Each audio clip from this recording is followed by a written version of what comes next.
Hello, my name is Waylon Lewis, and every week we'll bring you a new podcast with Elephant Journal. Hey, this is Waylon. I wanted to talk about a fundamental Buddhist approach to life and a fundamental Buddhist approach to anxiety or stress, which I'm going through, which you're going through, which we're all going through. It's just part of life.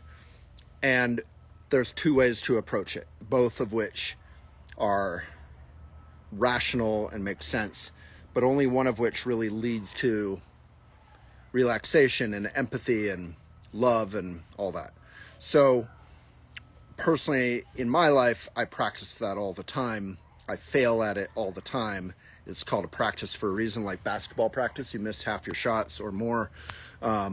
So it's not about top-down kind of perfection, like me lecturing you or gurus or whatever, but it is a practice all of us can do. Number one, nothing about this is Buddhist in a way that isn't Christian or isn't Jewish or isn't human. There's nothing patented here. We're all human. We're all dealing with the same basic dynamics as human beings. One of them is stress. Something happens, we freeze up, we don't breathe very well. I remember years ago I was rock climbing, and one of the instructors who happened to be nearby, who was instructing children, said what people do typically when they're climbing is right before they make a big move, they go and they hold their breath. And he said that's exactly the opposite of what you want to do. You want to practice breathing through the big moment. So I think that's sort of the title or subtitle of this little talk, is breathe through the big moment. Now you can say easier said than done. Of course, we all deal with serious psychological issues or trauma or deep-seated things, and that takes a different approach. But I'm talking about sort of surface, everyday stress and anxiety. You're speedy, you're not getting enough done, you're lazy. From a Buddhist point of view, laziness is a reaction to busyness, where you want to take a break, but you tune out in a way that isn't actually relaxing. So all of us, when we put our feet in the little creek and we look at the leaves in the sunlight and the dogs playing and neighbors are talking, that is relaxing, right? Or going for a hike and breathing, that is relaxing. Or having a good talk with a good friend, a genuine friend, where they may disagree with you, they may tell you things you don't want to hear, but fundamentally that is relaxing.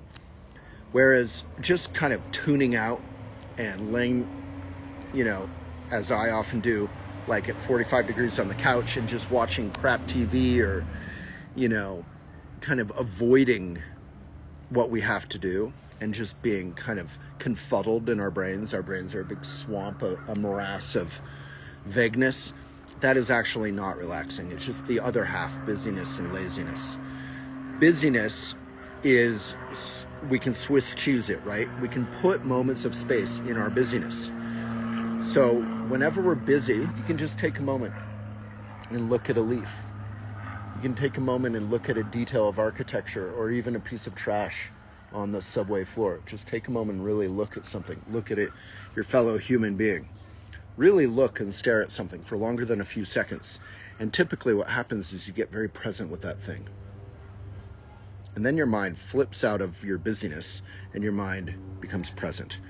And that is where insight happens. That's where breakthroughs happen. That's where joy happens. That's where genuine sorrow happens.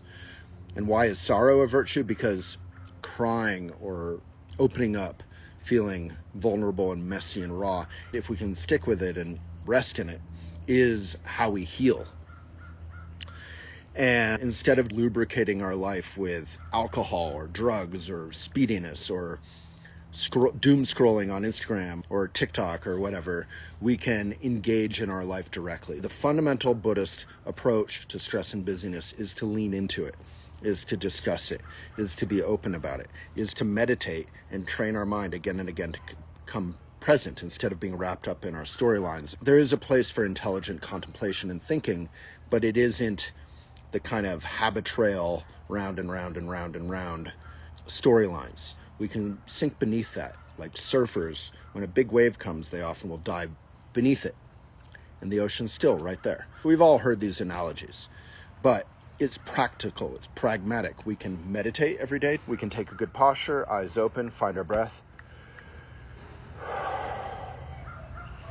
when you find yourself thinking about something, big problem, small problem, you want a cookie, you want to murder someone, big problem, small problem, doesn't matter, you just label it. I'm thinking, I'm caught up in my thoughts. Thinking, return to the breath. So one thought is good, one thought is bad, but we're not getting into that. We're not saying all thoughts are fine. We're just saying, oh, all thoughts are thoughts, labeling it thinking, returning to the breath. All presence is presence. So the other way to go about stress or busyness is to try to stay positive. There's a fundamental positivity to life that is healthy, but that does not include ignoring suffering or ignoring stress. We can be positive, we can be proactive, we can engage, we can ask for help, but that doesn't mean that we want to ignore our own stress. So breathe into it, take a gap, engage in it, ask friends for wisdom. Don't try to avoid it. Don't try to suppress it, because that just makes it kind of almost more scary. So I would say reality vibes only instead of good vibes only.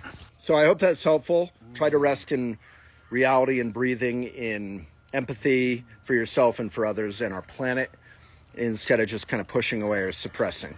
And that is the fundamental Buddhist approach to reality. Don't forget to remind them to eat bean burritos. Eat bean burritos. Yeah. Despite what RFK Jr. said, beans are your friend.